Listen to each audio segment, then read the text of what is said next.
Hello and welcome dear friends once again at Lit eCity YouTube channel, the one-stop destination for preparation of NTA NET English. Dear friends, in today's session we have brought some very important topics and it is most important writers. The main purpose of this series is to prepare you, is to acquaint you with some writers which will help you cracking the advanced level, that is JRF. I have included those writers which are frequently asked, and there is information regarding them which is highly important one. And in our present video, in our today's video, we will discuss writers like Henry Miller, Vance Palmer, William Styron, Christopher Isherwood, and William Gaddis. All these writers, influential writers, and we must have knowledge about their works, their writing style, and some important factual information. We will start our video with Henry Miller, 1891 to 1980. Dear friends, he is one of the most notorious, one of the most infamous writers of 20th century with his works which were basically semi-autobiographical. He has created a furor among the elite society. He is a hugely influential American writer whose autobiographical novels, because of their particular treatment, candor of related with sexual matters, they were banned in both America and England for a long time. But they were stealthily published. They were smuggled, they were available in Paris, and they were published by Obelisk Press. When he was living there were many copies of his novel which were smuggled into America and Britain, and that is why even before publishing them in these countries, he was quite a name. He was quite an infamous name, or we can say controversial figure, because of his typical writing style. Friends, in 1930, he went to France, and there his work Tropic of Cancer, which is written earlier but published later. In France, it was published in 1934, and you can see in US it was published quite late in 1961. It is based on his experiences, hand to mouth existence, how he survived those particular times which were quite we can say times of disturbance in depression ridden Paris. His daily routine, which was quite mundane and quite sordid, all these things are graphically presented. His next work, Black Spring, it is about his childhood experience.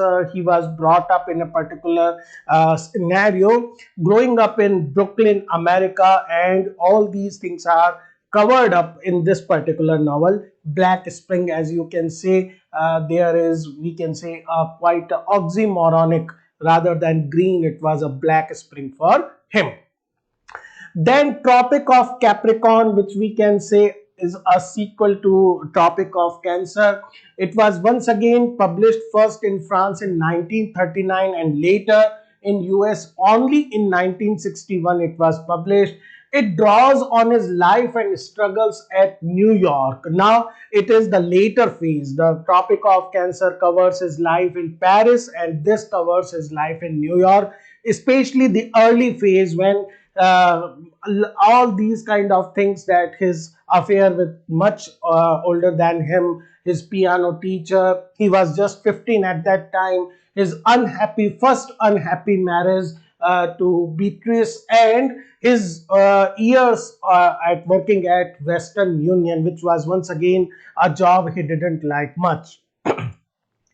Then he returned back to US after living a long time in France, and then settled permanently at Big Sur.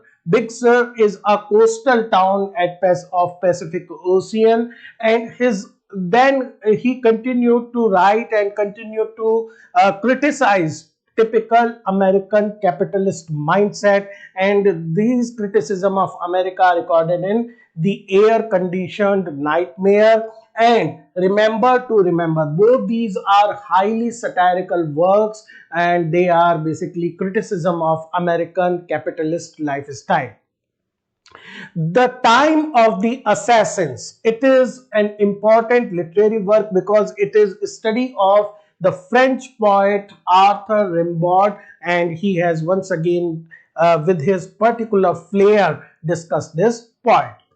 His later works include a trilogy, Rosy Crucifixion trilogy, which include novels Sexus, Plexus, and Nexus, published in 1949, 1950, and 53, and 1960.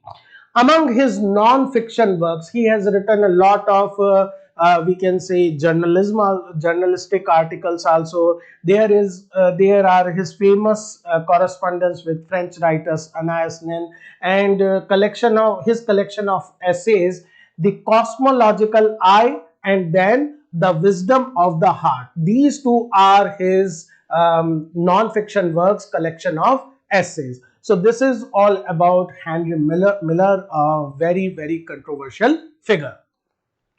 Next and very important writer we are going to discuss now is William Styron, 1925 to 2006.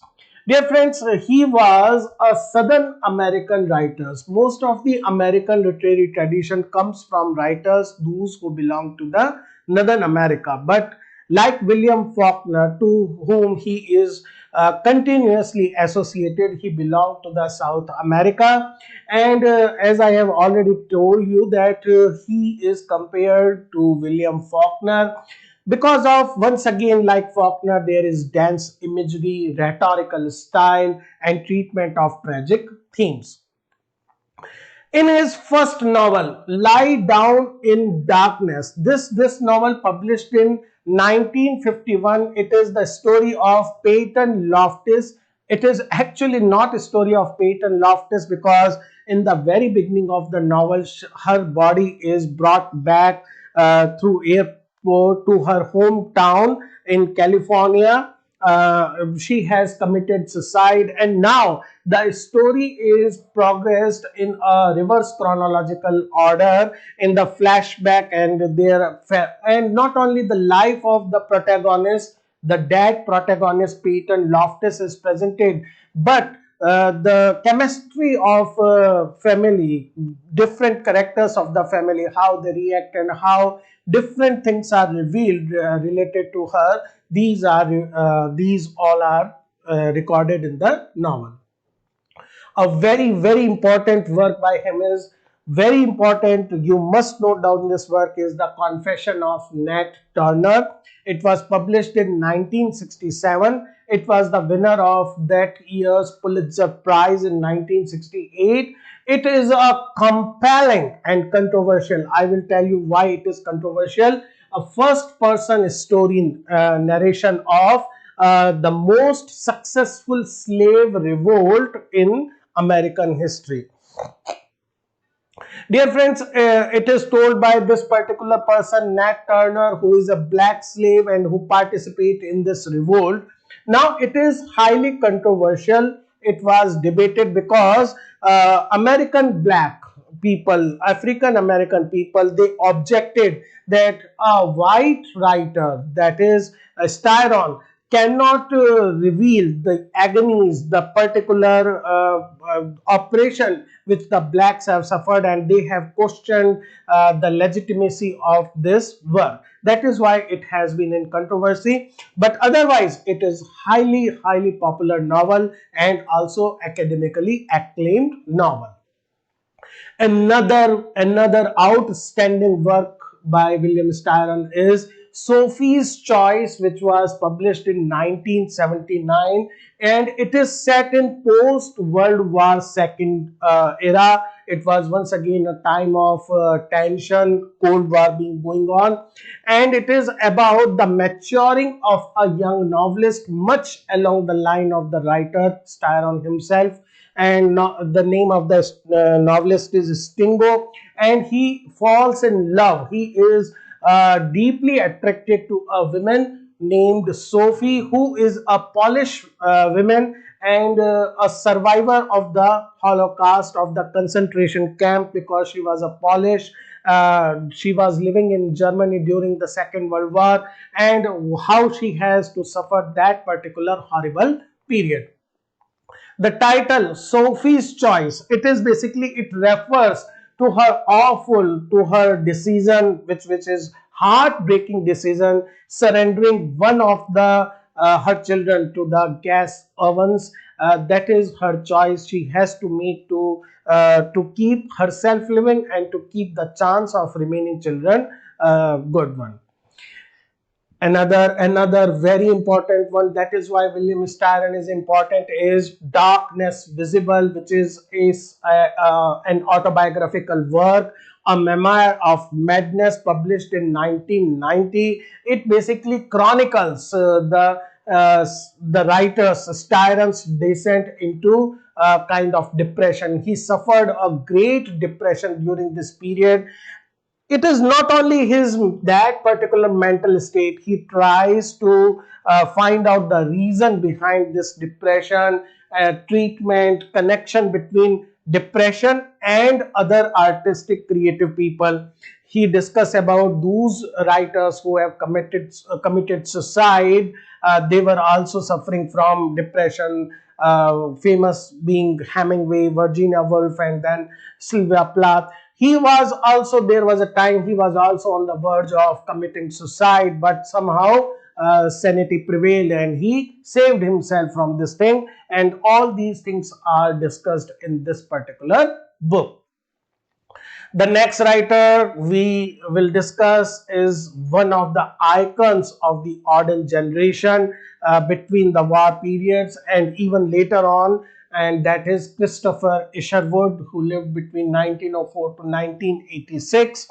Dear friends, he is an Anglo-American writer, poet, dramatist, critic, and best known for his novels about Berlin of the Second World War period in the early 1930s, which was basically when Nazi party was gaining its influence, when the clouds of anxiety was everywhere in the Europe, and we can say it was just time that we can say seeds of Second World War was sown.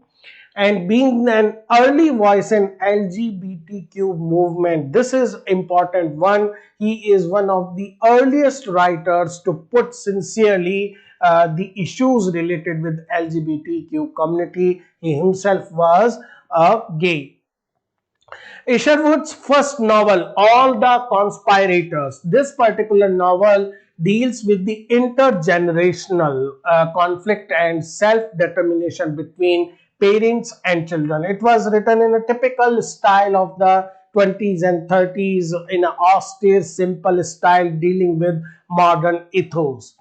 But it is in March 29, Isherwood joined Auden in Berlin, Germany. They both were there at the same time, and he was highly influenced by the ideas, philosophy of Auden, and he published there his second novel, The Memorial, which was the impact of First World War on his family. His novels about Weimar, Germany, where he spent a considerable time at this time. Mr. Norris Changes Train, very famous one. Goodbye to Berlin in 1939 when the war broke out. They both left Germany. It showcased Isherwood's laconic style, semi-autobiographical, documentary-like fiction, which was almost, we can say, an innovation in writing. These two novels, Mr. Norris Changes Train and Goodbye to Berlin, they were later published together as The Berlin Stories, and it gave him an international reputation, and later on it also inspired the play I Am a Camera. This is also a very popular play, and even it was later adapted into a movie. Now, 1938 was the year when Christopher traveled to China with Auden, and inspired by this journey, he wrote Journey to War, which was once again an account of tension, political tension between Sino-Japanese war, and he witnessed it through his eyes and tried to record it in this work. Another phase of his life came when he came into a friendship of Aldous Huxley, who introduced him to Indian Vedanta and Indian traditional philosophical system. He was deeply influenced by this philosophy, and along with Swami Prabhavananda, he wrote many books, translated many of Indian philosophical books, because he was also member of Vedanta Society of Southern California. He called him his guru, and looked like Bhagavad Gita, the song of God. It was also translated by him. Another very important work by Christopher Isherwood is A Single Man. Now it depicted a day in the life of George, who is a gay professor, university professor at LA University, and how he faces rejection, how he faces torment. All these things are presented in this highly influential novel, A Single Man. Not only this, but in other later works like The World in the Evening and Down There on a Visit, he introduced queer characters which were not so common at that time. The World in the Evening is considered to be the foundational text in exploring the concept of camp. Now, Suzanne Sontag later gave this term camp, which basically talks about theatrical, exaggerated style, and especially associated with queer and LGBTQ theories. But he was the first one to introduce this kind of writing style. Dear friends, next writer we will talk about is Vance Palmer, 1885 to 1959. Rather, we can say an earlier writer than those which we have already discussed. He is an Australian author, and now why he is important? He is one of the earliest writers to explore Australian ethics and writing, and he is also known as one of the founders of Australian drama. Now, The Passage, which is his first and foremost popular novel, he established himself as a significant Australian novelist or Australian voice. Dear friends, this novel centers on the figure of a fisherman, Lew Calloway. Now, Lew Calloway is an Aboriginal Australian. He exemplifies Palmer's concern with the inward life of ordinary people. This is what makes him different and special at that time, because at that time, writing quite in 1930s, it was about the impact of colonization on the Australian Aboriginals. Then Golconda, it describes the conflict between miners and management in the Mount Isa region of Queensland. Once again, the setting is in Australia, and all these things are once again take the shape of inner conflict presented through external clashes. It is the first volume of a political trilogy, which was later developed the same set of character which we find in other works like Seed Time and The Big Fellow. And these three novels, Golconda, Seed Time and The Big Fellow, they makes his political trilogy. His short stories, he is also a very popular short story writer, and there are many collections like Separate Lives, Let the Birds Fly, The Rainbow Birds. All these are in collection of his stories. He also wrote 2 volumes of ballad-like poetry, of which the most popular one being The Forerunners. It is considered to be his best. As I have already introduced him as one of the founders of Australian drama, some of his important dramas include The Prisoner, The Black Horse and The Travellers. So this is all about Vance Palmer, and the next writer we are going to discuss is William Gaddis, who is from 1922 to 1998, a rather new writer. And dear friends, he is known for his postmodernist style, which is all about experimenting with the narrative technique, and this is what he does in his novels. And he came into limelight with the publication of his very first novel, The Recognitions. And actually it is about it centers on a young boy, White Gwaine, who is son of a New England minister, a religious person, but the son is not interested in taking the line of his father, and he forsakes this particular religion to devote himself to painting. Now the thing is that he paints flawless copies of old masters. He is not able to create his original work, but he is a good imitator. And these fake copies are sold by a sinister financial wizard, Rectal Brown, as the real things. The whole point of view of Gaddis in this novel is how capitalist society thrives on exploitation. Rather than exploring the same thing, this novel, JR, it is more violent satire on the corporate America. It tells the story of, once again, a schoolboy, JR Vincent, and he builds an enormous empire. He just used the phone booth of his school and make calls and invest money in share market and soon becomes quite rich.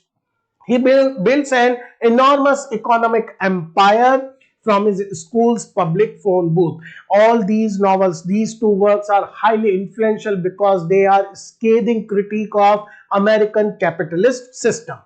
Okay, friend, this was all in our today's session in which we discussed these 5 important writers. I hope they will help you in your preparation for the JRF. Keep connected and support so that we can forward and make more important videos. Thank you, friends.